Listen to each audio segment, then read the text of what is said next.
Azvina kumira zvakanaka mhuri yeZimbabwe. President Emmerson Mnangagwa yesterday called on ZANU-PF supporters to roll out their sleeves against an alleged onslaught from Western countries that he said want to weaken liberation movement in the region. Nyaya iri kutenderera, nyaya iri kunetsa panapa ndeyekuti ukatarisa nyika zhinji, Zambia liberation movement yeikoko kana kuti liberation party haisisiriyo ichiri kutonga, kwave kutotongwa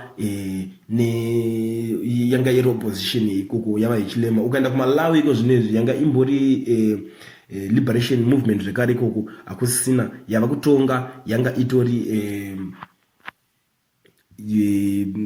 opposition yekoko. South Africa iko zvinezvi pane nyaya iri kunetsa iri kutenderera panapa, nyaya yekunzi vakutotaura nema opposition parties kuti varambe vari in power because vaka lose majority in parliament.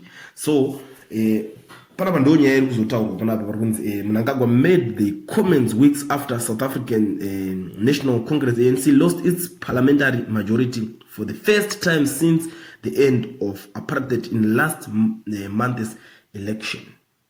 So panapa mashoko ari kuzobva kune mukuru ari kunzi we must raise the political consciousness of our membership to defend our country independence and territorial integrity now and into the future.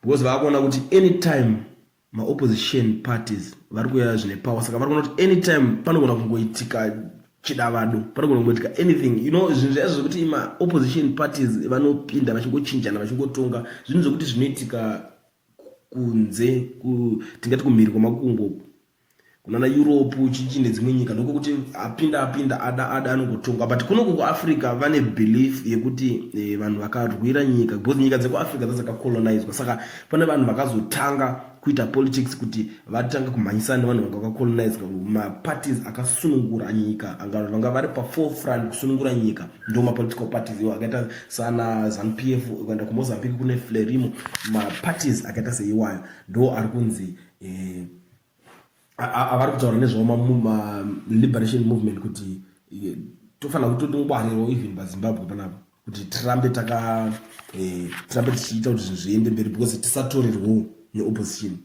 Ma examples avari kuzoona kuSouth Africa kuti kuSouth Africa hakusi kutozombonjikwa rinopisa nenyaya dzema opposition parties iwayo. Ndo nyaya muri Zimbabwe yendava zvekare nayo nayo panapa ndakakubatira pa channel yenyu. So kana uchangotanga kusvika panapa the first time yako, gara wa subscribe, ucomment, ulike, ushare, ndoramba ndichidzoka nema updates nezvimwe zvese zvinenge zvichiitika.